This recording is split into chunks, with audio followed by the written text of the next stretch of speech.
6 a.m., diesel engine running. Karen storming across wet grass in fuzzy slippers, already dialing 911. My coffee's still hot, and somehow I'm already the neighborhood villain. The audacity hit me like a slap to the face. This woman was calling the cops on me for working on my grandfather's truck in my own driveway. Karen Whitfield, HOA president and self-appointed neighborhood dictator, stood there in her pink bathrobe pointing at me like I'd committed murder instead of turning a wrench. "This noise ordinance violation ends now," she screamed into her phone, her voice shrill enough to wake the dead. I straightened up slowly, wiping greasy hands on my jeans, and couldn't help but smile. These entitled HOA tyrants had no idea who they were messing with. What Karen didn't know, what she'd never bothered to check, is that my family owned this land 30 years before her precious subdivision existed. Officer Martinez arrived 10 minutes later, ran the property records, and his confused expression told me everything I needed to know. Karen was about to learn the difference between HOA authority and actual ownership. What would you do if someone called the cops on you in your own driveway? Drop a comment. Where are you watching from? Because you're about to see the most satisfying HOA takedown ever. Let me back up and tell you how I ended up in this mess.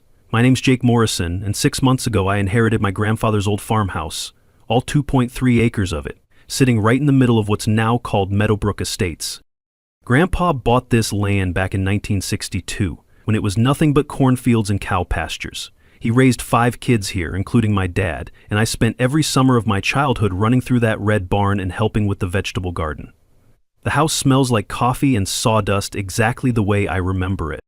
When the developers came sniffing around in 1989, Grandpa was smart about it. He sold them the development rights to build their fancy subdivision, but he kept our 2.3 acres. The contract was crystal clear. The Morrison family land stays Morrison family land, period. I'm 45, recently divorced, and frankly, moving back here was the best decision I'd made in years. My ex-wife had wanted me to sell this place, said it was holding me back from opportunities. Turns out the only thing holding me back was her constant need for bigger houses and fancier cars. The neighborhood that grew up around Grandpa's farm is, well, it's something else. 47 identical beige houses with identical green lawns, each one looking like it rolled off an assembly line. Not a blade of grass out of place, not a car parked on the street overnight, not a single sign of actual human life. And ruling over this beige kingdom, Karen Whitfield, HOA president for 8 long years. Karen's 52, drives a white BMW that she washes twice a week, and has the kind of smile that makes you check your pockets afterward. She moved here for property values and standards, which apparently means making everyone else as miserable as she is. The woman has called code enforcement on neighbors for leaving Christmas lights up past January 2nd. I'm not kidding. For the first few months after I moved back, we coexisted peacefully. I kept to myself, worked on the house, helped my elderly neighbor Mrs. Chen with her groceries. But I guess Karen was just waiting for the right moment to pounce. That moment came 3 weeks ago. I found a printed violation notice taped to my front door. Professional letterhead, official-looking seal, the whole 9 yards. The complaint? Unapproved vehicle repairs, excessive noise, non-conforming landscaping. $500 in fines, payable within 30 days. Now, maybe a small-town diesel mechanic, but I'm not stupid. I spent the next evening in the county recorder's office, going through every document related to this property. Guess what I found? Not a single signature from any Morrison family member on any HOA agreement, ever. We were grandfathered in, completely exempt.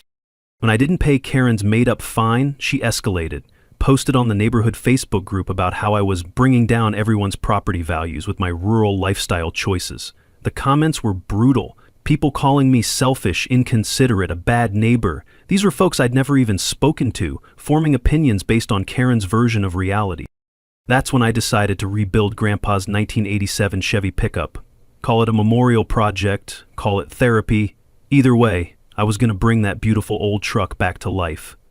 7 a.m. seemed like a perfectly reasonable time to start, well within city noise ordinances.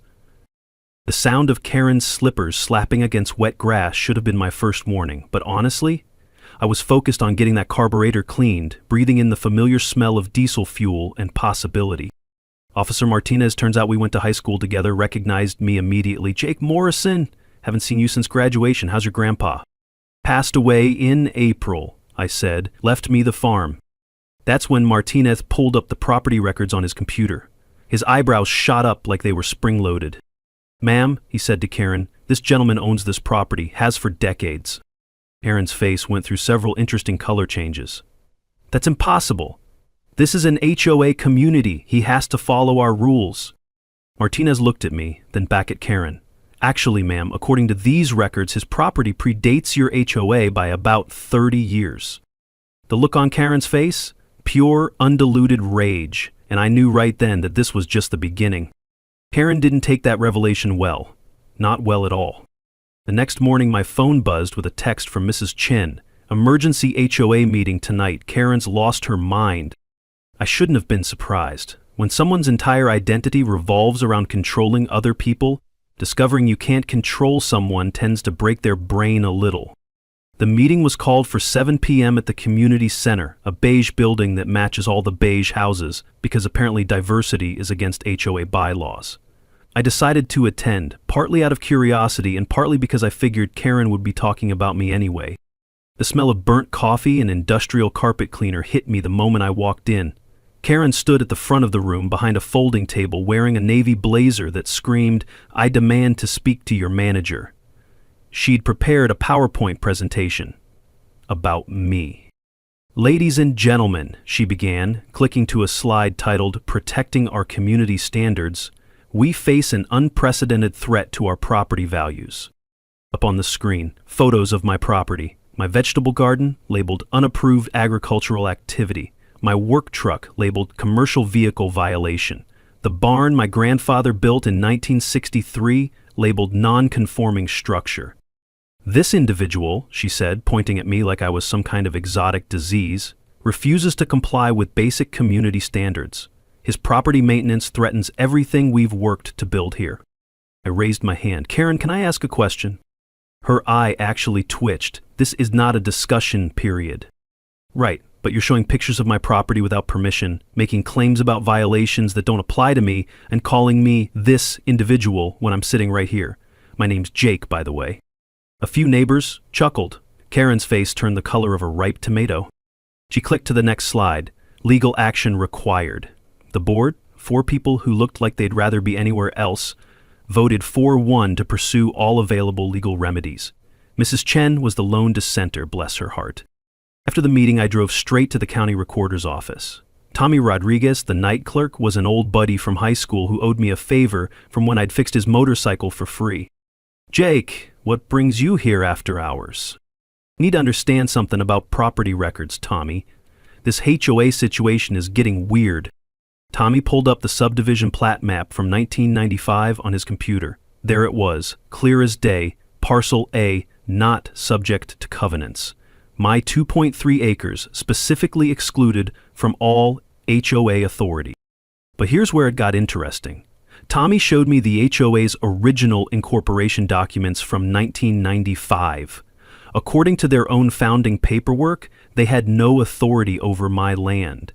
Karen either never bothered checking the legal documents, or she'd been ignoring them for years.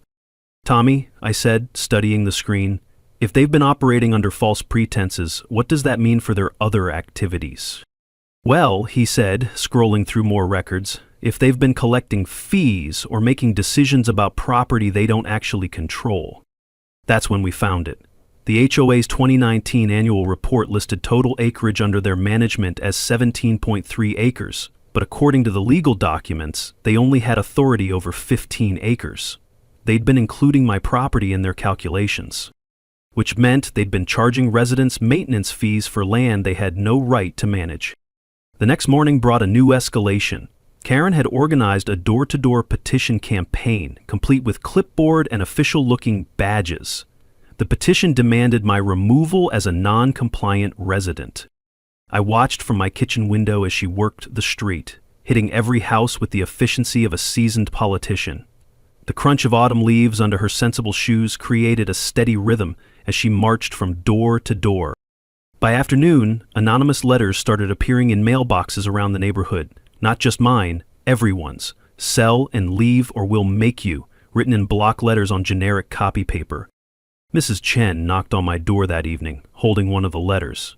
Jake, this is getting dangerous. Karen's telling people you're planning to turn this into some kind of auto repair business. That's ridiculous, Mrs. Chen. I fix engines in my barn sometimes, but it's not a business.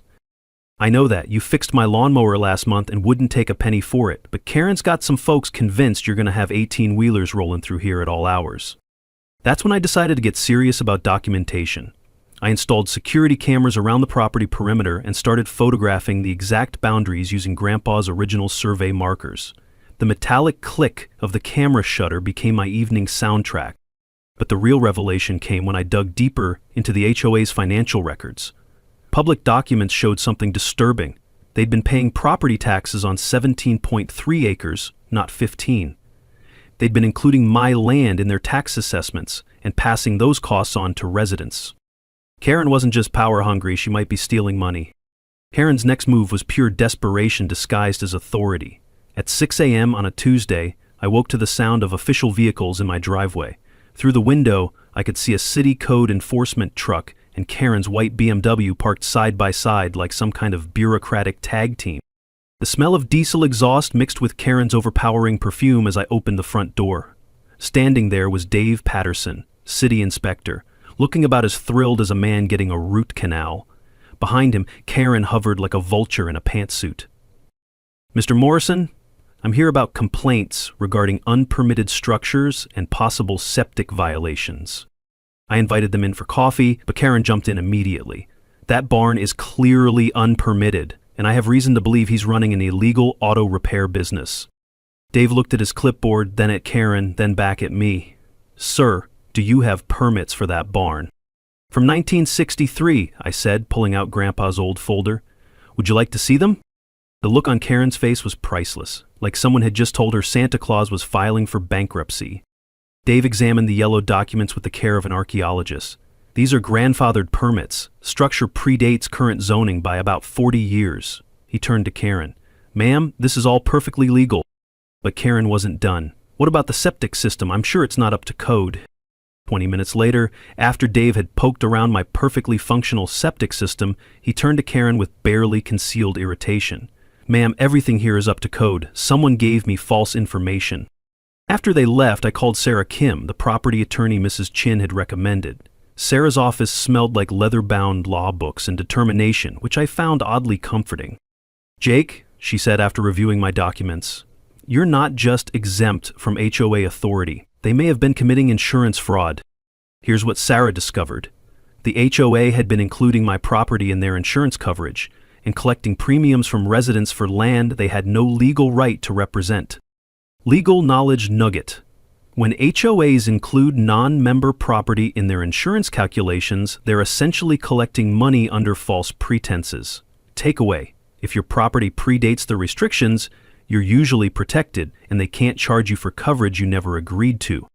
While I was learning about my legal protections, Karen was escalating her public relations war. She'd created a fake Nextdoor account, Concerned Meadowbrook Resident 47, to post daily complaints about my declining property maintenance and suspicious vehicle activity. The woman had also organized what she called an emergency community meeting at the local library. She'd even contacted Channel 7 News, claiming there was a property value crisis threatening the entire neighborhood. I decided to attend her little show. The library meeting room buzzed with fluorescent lights and nervous energy. About 30 residents had shown up, along with Maria Santos from Channel 7. Karen stood at the front with another PowerPoint presentation, this one titled, Protecting Our Investment. The smell of industrial coffee mixed with the tension in the air as Karen clicked through slides of misleading photos. My work truck became evidence of commercial activity. My vegetable garden became agricultural zoning violations. Then she showed a photo of my barn with the caption, Potential Environmental Hazard. That's when I stood up. Karen, can I ask where you got that photo? She fumbled with her presentation remote. These are publicly visible structures. Right, but that photo was taken from inside my barn, which means you were trespassing on my property to get it. The room went dead quiet. Even the fluorescent lights seemed to stop humming. I pulled out my folder of county documents. Since we're all here, maybe everyone should know the actual legal situation. Maria Santos perked up immediately, sensing a bigger story. I explained the property boundaries, the grandfathered rights, the HOA's lack of authority over my land. I showed them the incorporation documents that specifically excluded my property. I kept my voice calm and factual, while Karen's face went through several interesting color changes. Furthermore, I continued, I've discovered that the HOA has been charging all of you maintenance fees for my property, which they have no right to manage. That's when the real fireworks started. Residents began asking pointed questions about where their HOA fees were actually going. Karen stammered through non-answers, while Maria Santos scribbled notes furiously. 3 residents approached me after the meeting, apologizing for signing Karen's petition. "We had no idea about the legal situation," said Bob Henderson from Maple Street. "Karen made it sound like you were some kind of squatter." But the most interesting conversation was with Maria Santos. "Jake, I think there's a much bigger story here. Would you be willing to go on the record about HOA overreach?" As I drove home, I noticed Karen's BMW following me at a distance. When I pulled into my driveway, she drove past slowly, talking animatedly on her phone. The next morning brought a new escalation, a formal police report claiming I had threatened her during the library meeting. Karen was getting desperate, and desperate people do dangerous things. Karen's threat complaint landed on Detective Williams' desk on a Thursday morning. By Thursday afternoon, he was sitting in my kitchen, drinking coffee and looking mildly amused. "Jake, I've reviewed the library security footage. Unless threatening behavior now includes calmly reading legal documents aloud, I think Miss Whitfield might be wasting my time." Detective Williams was a methodical man who smelled faintly of cigarettes and skepticism. He'd been dealing with neighborhood disputes for 15 years, and something about Karen's story wasn't adding up. "She claims you've been harassing her, following her around, making threatening phone calls. But her phone records don't show any calls from your number, and your work schedule puts you at the garage during most of the alleged incidents." That's when things got interesting. While Detective Williams was debunking Karen's claims, my security cameras were capturing something much more damning. Karen herself, creeping around my property at 2 in the morning. The footage was crystal clear. Tuesday night, Karen's white BMW parked 3 houses down, her figure, clearly recognizable even in dark clothing, slipping between the shadows to photograph my vehicles and peer into barn windows. The crunch of gravel under her feet was audible on the audio feed. "Detective," I said, showing him the footage on my laptop, "I think Karen's projecting. She's accusing me of stalking behavior while literally stalking me." Williams leaned back in his chair, studying the screen. "Jake, this is harassment and trespassing. Want to press charges?" Before I could answer, my phone rang. Sarah Kim, my attorney, with news that changed everything. "Jake, you need to sit down. The private investigator Karen hired just called me." Apparently, Karen had spent $3,000 hiring Rick Donovan, a PI from Columbus, to find dirt on me. Rick had spent 2 weeks investigating my background, my finances, my work history, my divorce records. He'd even contacted my ex-wife, hoping she'd provide ammunition for character assassination. But here's the beautiful irony. Rick's investigation had turned up absolutely nothing questionable about me. Clean driving record, no criminal history, excellent work reputation, divorce settled amicably, without any accusations of wrongdoing. What Rick did find was information about Karen. "Jake," Sarah continued, "Mr. Donovan discovered that Karen's real estate license has 3 pending ethics violations. She's been using her HOA position to steer business to herself, creating conflicts of interest. And get this, she's been using HOA funds for personal expenses." The smell of revelation hung in the air like burned coffee. Rick Donovan, it turned out, had a conscience. When he realized he'd been hired to harass an innocent man while the real criminal was signing his checks, he decided to cooperate with us instead.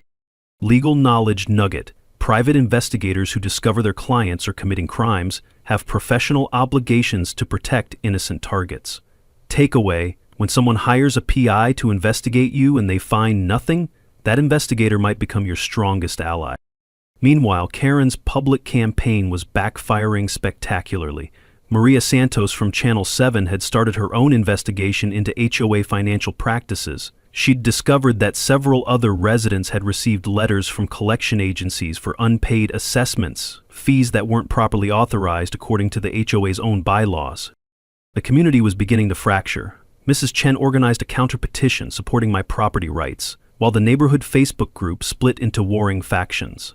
Pro-Karen residents posted about property values and community standards. Pro-Jake residents shared stories about Karen's authoritarian behavior and questionable financial decisions. Then Karen made her biggest mistake yet. Saturday afternoon, I was at Henderson's Hardware picking up supplies for winterizing the barn. The store smelled of sawdust and motor oil, familiar and comforting. I was comparing prices on weather stripping when Karen burst through the front door like a woman possessed.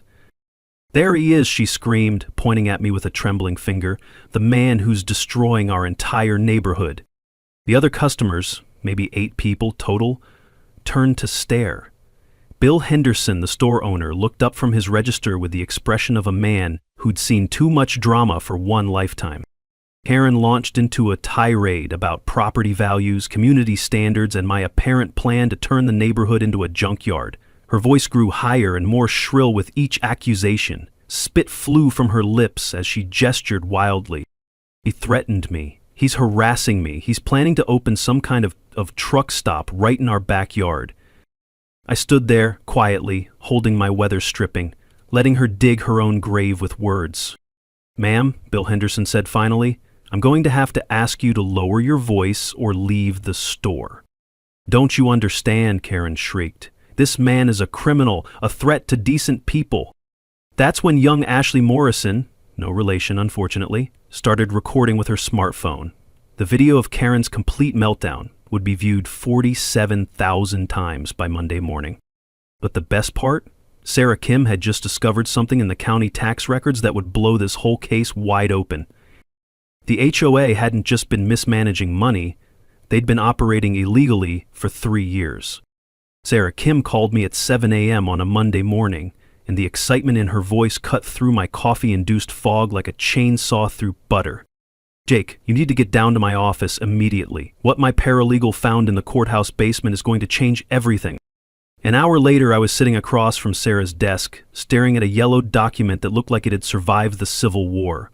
The paper crackled when she unfolded it, releasing the musty smell of decades-old bureaucracy. "This is your grandfather's original 1989 land purchase agreement," Sarah said, pointing to a clause buried in legal jargon. "Look at paragraph 7. I squinted at the faded typewriter text. "Right of first refusal on surrounding development. Mineral rights and easements retained. Reversion clause if homeowners association becomes defunct or non-compliant."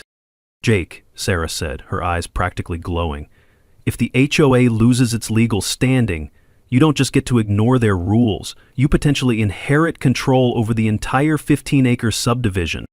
My coffee mug stopped halfway to my lips. "Come again."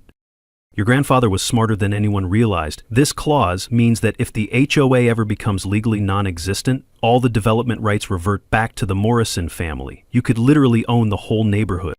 While I was processing that bombshell, Sarah dropped another one. The forensic accountant finished reviewing the HOA's books. Karen didn't just embezzle money, she embezzled a lot of money, $127,000 over 4 years. The numbers were staggering.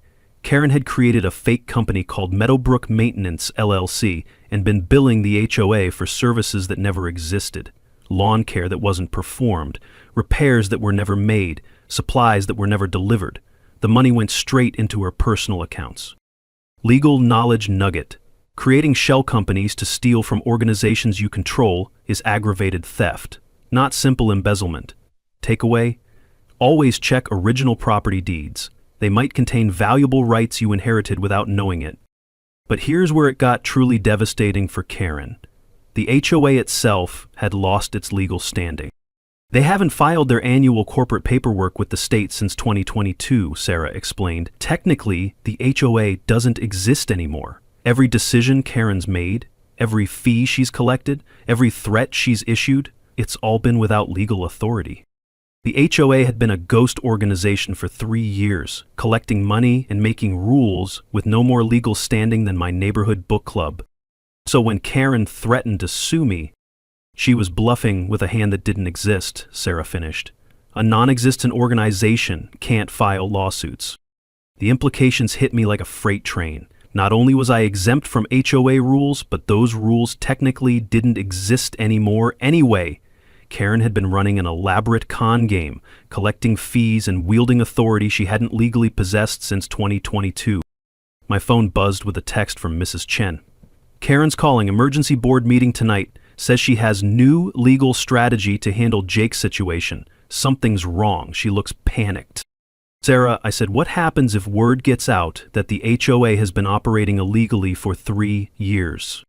Well, every fee collected since 2022 was obtained under false pretenses. Residents could file for full refunds. There could be criminal charges for theft and fraud, and if someone wanted to press their legal advantage, she gestured at Grandpa's document, you could force the entire neighborhood to acknowledge that you own their development rights. Every resident would technically need your permission to maintain their properties according to the original 1989 agreement. The irony was delicious. Karen had spent months trying to control me, not realizing that I might actually have the legal right to control everyone else. But with great power comes great responsibility, and I was starting to form a plan that would give Karen exactly what she deserved, while protecting the innocent neighbors who'd been caught in her web of lies. Sarah, I said, I think it's time Karen learned what real legal authority looks like. That evening, my kitchen table became mission control for the most satisfying legal takedown in Meadowbrook Estates history. The oak's surface groaned under the weight of legal documents, financial records, and enough evidence to bury Karen's schemes deeper than my grandfather's old well.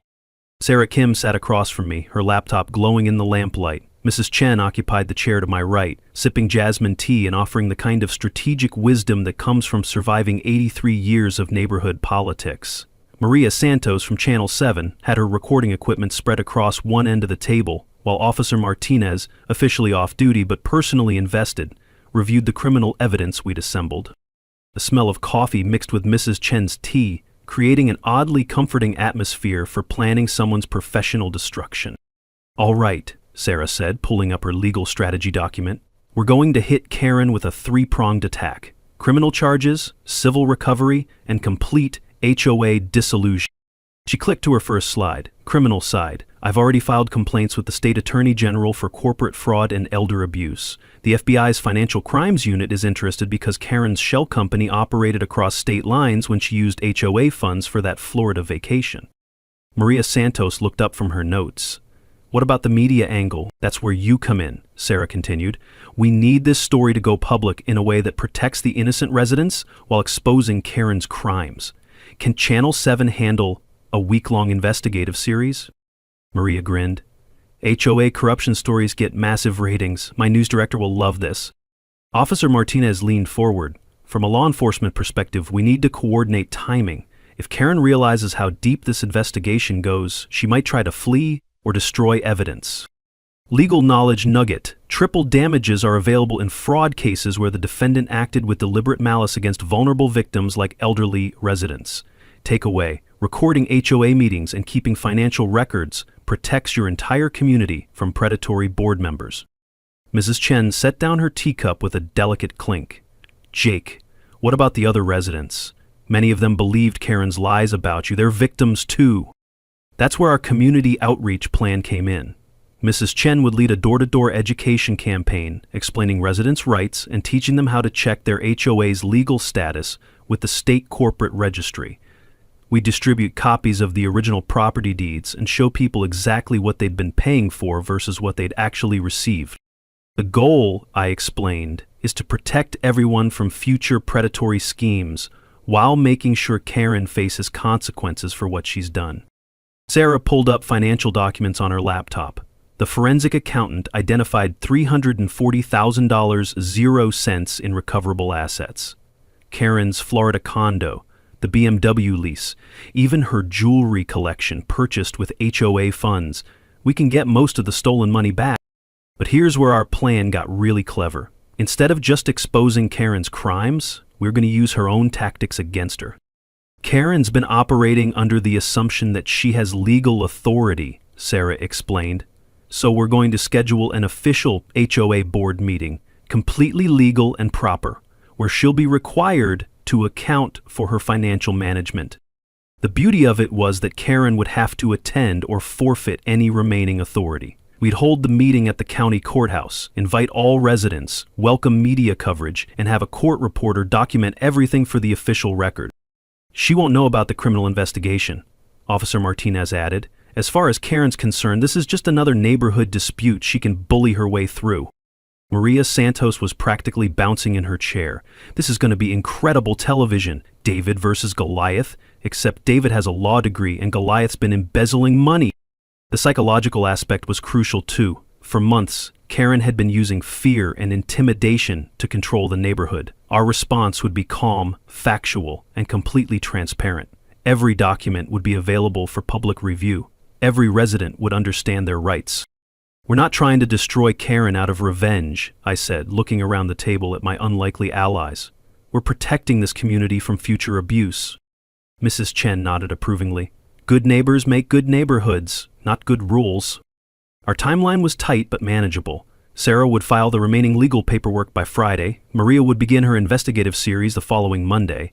The official HOA meeting was scheduled for the next Thursday evening. We also had contingency plans. If Karen tried to flee, Officer Martinez had connections with law enforcement in Florida. If she attempted to destroy evidence, we'd already secured copies of everything through legal discovery. If she tried to intimidate witnesses, we had her harassment recorded on multiple security cameras. The sweet smell of justice mixed with the evening air drifting through my kitchen windows. Outside, the neighborhood looked peaceful under the streetlights. Soon it would actually be peaceful. No more HOA terror, no more fraudulent fees, no more Karen. Gentlemen and ladies, I said, raising my coffee mug. Let's go catch ourselves a criminal. Karen must have sensed the walls closing in, because her next move was pure scorched earth desperation. At 3 a.m. on a Tuesday, I woke to the sound of diesel engines and Spanish voices outside my bedroom window. I stumbled to the window and couldn't believe what I saw. A crew of landscapers systematically destroying my vegetable garden. In the glare of portable floodlights, they were ripping up my grandfather's heirloom tomato plants, trampling the herb garden, and yanking fruit trees out by their roots. And there was Karen, standing beside a rented pickup truck, directing the destruction like some kind of suburban war criminal. I grabbed my phone and hit record while dialing 91011. The security cameras were capturing everything, but I wanted backup footage. The smell of diesel exhaust mixed with the scent of crushed basil and destroyed dreams. Ma'am, you need to stop this immediately, I called out, stepping onto my porch in pajamas and work boots. Karen turned toward me with wild eyes. I have HOA authority to remove non-compliant plantings? At 3 a.m, with a crew you hired? One of the landscapers looked confused. Lady, you said this was your property. It is. I'm the HOA president. The poor guy looked between Karen and me, clearly realizing he'd been dragged into something illegal. Smart man dropped his shovel and walked back to his truck. Detective Williams arrived within 10 minutes, followed by Officer Martinez and another patrol car. The flashing lights turned my front yard into a crime scene light show. Mrs. Whitfield, Detective Williams said, surveying the destruction, you're under arrest for criminal mischief and trespassing. But Karen wasn't done yet. While being handcuffed, she screamed about her rights as an HOA board member and how I was destroying the neighborhood. The landscaping crew, meanwhile, was providing statements about how Karen had hired them to remove unauthorized plantings from HOA property. $3,000 worth of damage to plants that had been growing on my family's land since before Karen was born. The next morning brought an even more desperate escalation. Karen, released on bail, had apparently decided that if she couldn't destroy my property legally, she'd try sabotage instead. I discovered the diesel fuel leak when I went to start my work truck. Someone had punctured the fuel tank overnight, and the sweet smell of diesel was spreading across my gravel driveway like a toxic rainbow. Security cameras showed a figure in dark clothing around 2 a.m., but they'd been careful to avoid facial identification. Sarah Kim was furious when I called her. Jake, this is escalating beyond neighborhood disputes. Karen's looking at felony charges now. But the real revelation came when Rick Donovan, the private investigator, called with an update on his financial investigation. Jake, Karen's been busier than we thought. I found 12 other neighborhoods where she pulled similar schemes over the past 5 years. real estate license violations in 3 counties. She's been targeting elderly residents specifically, using her HOA positions to create artificial property emergencies that require her real estate services. The pattern was sickening. Karen would join an HOA board, manufacture crises about property values, pressure elderly residents to sell quickly, then pocket the commissions while collecting kickbacks from developers.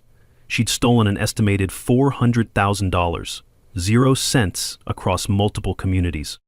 The FBI's building a federal case for interstate fraud, Rick continued. Your neighborhood was just her latest hunting ground. Meanwhile, Karen's personal life was imploding as spectacularly as her criminal enterprise. Her husband Bob filed for divorce after discovering the financial crimes, taking their 2 kids and moving in with his sister. Karen's adult son Derek flew in from California to handle the situation, which apparently meant threatening me outside the grocery store. My mom's a good person, Derek shouted, jabbing his finger toward my chest. You're destroying her life with these lies. I stepped back calmly. Derek, your mom embezzled over $100,000 from this neighborhood alone. That's not a lie. That's mathematics. I don't care what your fake documents say, she's my mother. That's when Officer Martinez happened to walk out of the grocery store. Derek's voice had been loud enough to hear from the parking lot, and making threats in public tends to attract police attention. Sir, I'm going to need you to step away from Mr. Morrison, Martinez said, his hand resting casually on his radio. Derek made the mistake of escalating further. This whole town is corrupt. You're all protecting this criminal. 3 minutes later, Derek was in handcuffs for menacing and disorderly conduct. The irony wasn't lost on me. Karen's own son had just been arrested while defending her honor. That evening, Maria Santos called with news that made my day complete. Jake, Karen tried to contact my news director to kill the investigative series. She offered him a $5,000 bribe to focus on more important stories. Karen had just added attempted bribery of a journalist to her growing list of crimes. The woman was digging her own grave with a steam shovel. Maria, I said, I think we're ready for the final confrontation. The courthouse meeting was scheduled for 7 p.m. on a Thursday, but Karen arrived at 6:30 with the determination of a general preparing for her last battle. I watched from my truck as she lugged boxes of evidence up the courthouse steps, her heels clicking against concrete like a countdown timer to her own destruction. She'd brought backup too. Her husband Bob, despite filing for divorce, stood beside her looking like a man attending his own funeral. Derek, fresh out of jail on bail, hovered near the courthouse entrance, making aggressive gestures at anyone who looked sympathetic to me. The meeting room smelled like industrial disinfectant and nervous sweat when I walked in with Sarah Kim and Mrs. Chen. Karen had set up a laptop and projector at the front, surrounded by bankers' boxes labeled "Evidence of Harassment" in her precise handwriting. 47 residents had shown up, the largest HOA meeting in the neighborhood's history. Maria Santos and her Channel 7 crew occupied the back corner, cameras rolling. County Prosecutor Janet Stevens sat in the front row with a briefcase that probably contained Karen's future. FBI agent Patricia Wong observed from the side wall, taking notes. The tension in the room was thick enough to cut with a rusty butter knife. Karen called the meeting to order with trembling hands, trying to project the authority she'd wielded for 8 years. Ladies and gentlemen, we're here tonight to address the ongoing harassment campaign against your elected HOA leadership. She clicked to her first PowerPoint slide, a photo of my property taken from a deceptive angle that made my vegetable garden look like an abandoned lot. This individual has systematically violated every community standard we've worked to maintain. I sat quietly in the front row, hands folded, letting her dig the hole deeper. He's threatened board members, destroyed community harmony, and engaged in illegal business activities on residential property. Her voice grew shriller with each accusation. Tonight we're voting to take legal action for his immediate removal. That's when Sarah Kim stood up. Mrs. Whitfield, may I present some relevant financial documents to the community? Karen's face went pale. This is not a discussion period. Actually, said Prosecutor Janet Stevens, as a matter of public interest, I think the community should see these records. Sarah connected her laptop to the projector. Up on the screen, HOA bank statements showing Karen's unauthorized transfers, fake invoices for services never rendered, purchase records for the Florida condo bought with community funds. The room erupted in gasps and angry murmurs. Mrs. Henderson from Maple Street shouted, "You bought a vacation home with our money?" Heron frantically clicked her remote, trying to regain control of the presentation. "These are fabricated documents. This man has been harassing me for months." "Mrs. Whitfield," Sarah said calmly, "these records come directly from your bank. Would you like to explain this $43,000 0 cents transfer to Meadowbrook Maintenance, LLC, a company that doesn't exist?" That's when Karen completely lost it. "Lies!" she screamed, lunging toward the projector. "All of you are conspiring against me. This is my neighborhood. I built this community." Bob Whitfield stood up and walked out of the room. Their marriage was officially over in front of 47 witnesses and a TV news crew. Derek rushed toward the front of the room. "Don't you dare attack my mother." Courthouse security stepped in before Derek could reach Sarah, but the damage was done. Karen's family was imploding in real time, on camera, in front of the entire community. "Mrs. Whitfield," Prosecutor Stevens said, standing up with her briefcase, "I have here warrants for your arrest on charges of aggravated theft, elder abuse, and interstate fraud." The room went dead silent except for the hum of fluorescent lights and the whir of TV cameras. Maria Santos revealed the final bombshell. "Ladies and gentlemen, Channel 7's investigation has discovered that Miss Whitfield operated similar schemes in 12 other communities across 3 states. The FBI estimates total theft at over $400,000, 0 cents. Karen sank into her chair like a deflating balloon. "This can't be happening. I'm the president. I'm in charge here." That's when I finally stood up. "Karen, you were never in charge of me, and according to state corporate records, you haven't been legally in charge of this HOA since 2022. I turned to address the room. "The organization that's been collecting your fees and making your rules lost its legal standing 3 years ago. Every fee you've paid since then was obtained under false pretenses." The community erupted in angry voices demanding refunds, explanations, justice. Karen sat at the front table, staring at her laptop screen like it might provide an escape route. Detective Williams appeared at the back of the room with handcuffs. "Karen Whitfield, you're under arrest for aggravated theft, corporate fraud, and elder abuse."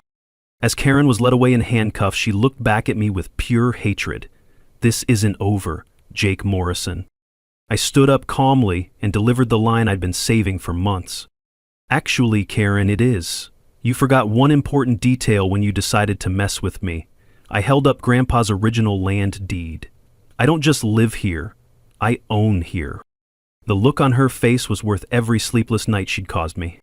The story exploded across social media faster than spilled diesel fuel ignites. Within 24 hours, Channel 7's courthouse footage had racked up 2.3 million views. Karen's mugshot became an instant internet meme, peak Karen moment, trending alongside AOC corruption and justice served. My phone buzzed constantly with interview requests, but the real satisfaction came from watching the dominoes fall exactly as we'd planned. Karen's arraignment drew a crowd of over 200 people, victims from 12 different neighborhoods across 3 states. The courthouse steps looked like a bizarre homeowners association convention, except everyone was there to watch their former tormentor face justice. Judge Patricia Hoffman set bail at $500,000. Karen, sitting in an orange jumpsuit that clashed terribly with her usual color-coordinated outfits, couldn't make the payment. All her assets had been frozen pending asset forfeiture proceedings.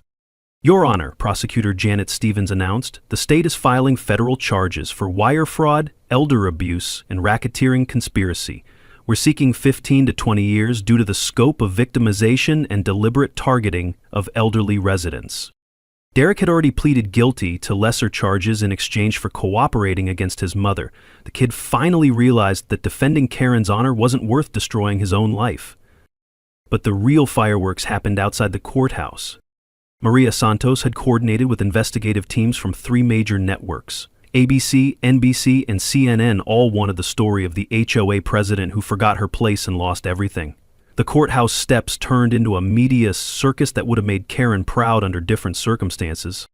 "Jake Morrison," said Rebecca Chin from ABC News, "you've become the face of HOA reform nationwide. How does it feel to know your story is inspiring legislation in 6 states? I stood on those courthouse steps, flanked by Sarah Kim and Mrs. Chen, looking out at a crowd of reporters and grateful neighbors. The autumn air smelled like justice and possibility. This was never about revenge, I said, speaking directly into the cameras. This was about protecting a community from someone who forgot that power comes with responsibility, not just privilege. The crowd erupted in applause. Someone in the back shouted, "Tell him about the land rights!" I held up Grandpa's original deed, the document that had started this whole journey. My grandfather was a wise man. When he sold development rights in 1989, he included a clause protecting the community from exactly this kind of corruption. Sometimes the law protects good people, but only if they're brave enough to stand up and use it. Legal knowledge nugget: sunshine laws require HOA financial transparency, and whistleblower protection laws prevent retaliation against residents who report fraud. Takeaway: recording meetings and demanding open records are your best defense against corruption, and it's completely legal. Maria Santos stepped forward with her microphone. What's your message to other communities dealing with HOA abuse? Check your HOA's legal status with the state corporate registry. Demand to see financial records. Record every meeting. And remember, bullies only have the power you give them. That's when Karen appeared for her perp walk. Detective Williams escorted her through the crowd in handcuffs, past dozens of cameras and hundreds of her former victims. She kept her head down, but I could see her scanning the crowd for supporters. There weren't any. One elderly man from the Cherry Grove neighborhood called out, "Karen, you remember me? You stole my grandson's college fund." Another voice, "She took our roof repair money for her vacation." The crowd's anger was palpable, but it was controlled. These weren't people seeking revenge. They were citizens watching justice finally being served. As Karen reached the transport vehicle, she looked back at me one final time. The hatred in her eyes had been replaced by something worse. The realization that she'd destroyed everything for nothing. "Jake Morrison," she called out, her voice barely audible over the crowd. "You think you've won, but you've destroyed more than just me." I walked closer so she could hear my response clearly. "Karen, I didn't destroy anything. I just stopped letting you destroy other people." The transport doors closed with a metallic clang that sounded like the end of an era. Reporter after reporter wanted quotes, but the most important conversation happened with Mrs. Chen as we walked back to my truck. "Jake," she said, taking my arm with her weathered hand, "your grandfather would be proud. You used his gift not just to protect yourself, but to protect all of us." The drive home took us through the neighborhood Karen had terrorized for 8 years. Kids were playing in yards without fear of violation notices. Neighbors were talking over fence lines without worrying about being reported. For sale signs that had appeared during the crisis were coming down as families decided to stay. The mic drop moment, sometimes standing up to one bully, protects thousands of future victims. As we pulled into my driveway, I could see lights on in houses throughout Meadowbrook Estates. Not the nervous lights of people afraid of their HOA president, but the warm lights of a community finally free to be itself. Karen's reign of terror was over. Now the real work could begin. 6 months later, I'm sitting on my front porch watching the best sunset Meadowbrook Estates has seen in years. The smell of fresh bread drifts from Mrs. Chen's kitchen, mixing with the scent of tomatoes ripening in our community garden. Life has a way of healing itself when you remove the poison. Grandpa's 1987 Chevy purrs in the driveway, fully restored and running better than the day it rolled off the assembly line. I drive it to work every morning, windows down, radio playing his favorite country songs. Sometimes I swear I can feel him riding shotgun, proud of how his grandson finally learned to fight for what matters. The neighborhood association we formed to replace Karen's HOA operates on a simple principle. Voluntary cooperation beats mandatory compliance every single time. Property values have actually increased 12% since we dissolved the authoritarian structure. Turns out people pay more to live somewhere they feel free. My small engine repair business has taken off beyond anything I imagined. Word spread that the guy who took down the corrupt HOA also fixes lawnmowers, chainsaws, and generators, with honest prices and reliable work. I've hired 2 part-time employees, including Bob Henderson's son Tommy, who needed a job after graduating trade school. The Red Barn has become the heart of our community. Monthly potluck dinners bring neighbors together to share food, stories, and the kind of genuine friendship that HOA rules could never manufacture. Last month, we hosted 83 people for Mrs. Chen's 84th birthday party. The sound of laughter echoing off those old wooden beams would have made Grandpa smile. Sarah Kim and I got married in that same barn on a crisp October morning exactly 1 year after Karen's arrest. Mrs. Chen officiated. She'd gotten ordained online specifically for the occasion, cackling with delight as she pronounced us husband and wife under the authority of love, not lawyers. Karen's serving her 12-year federal sentence at a minimum security facility in West Virginia. Her cellmate, ironically, is another HOA embezzler from Nevada who ran a similar scam. Derek visits occasionally, but their relationship remains strained. Some bridges burn too completely to rebuild. The ripple effects of our story continue spreading. The Ohio legislature passed the HOA Transparency Act, requiring annual independent audits and open financial records. 47 copycat investigations have been launched nationwide, recovering over $2,300,000, 0 cents in fraudulent fees, and sending 6 more predatory board members to prison.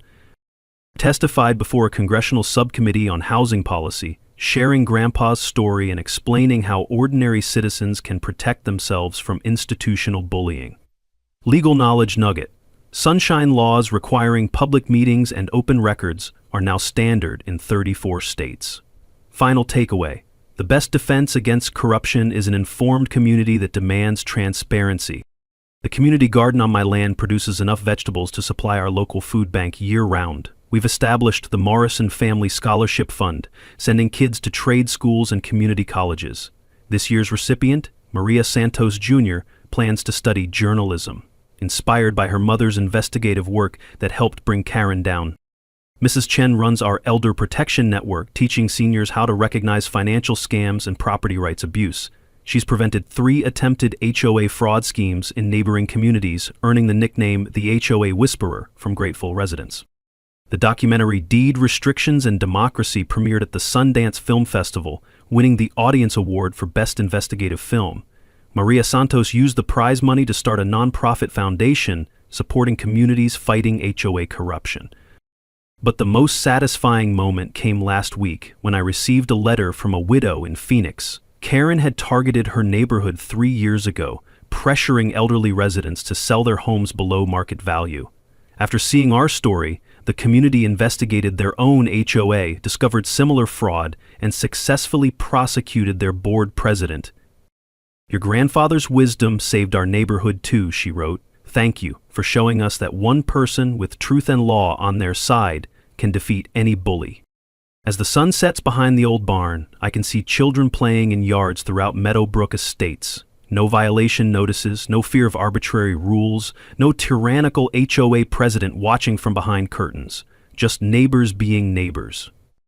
Share your HOA nightmare story in the comments below. Let's help each other spot the warning signs and protect our communities from the next Karen.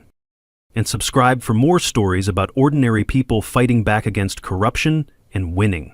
Because sometimes the best revenge is living well and helping others do the same.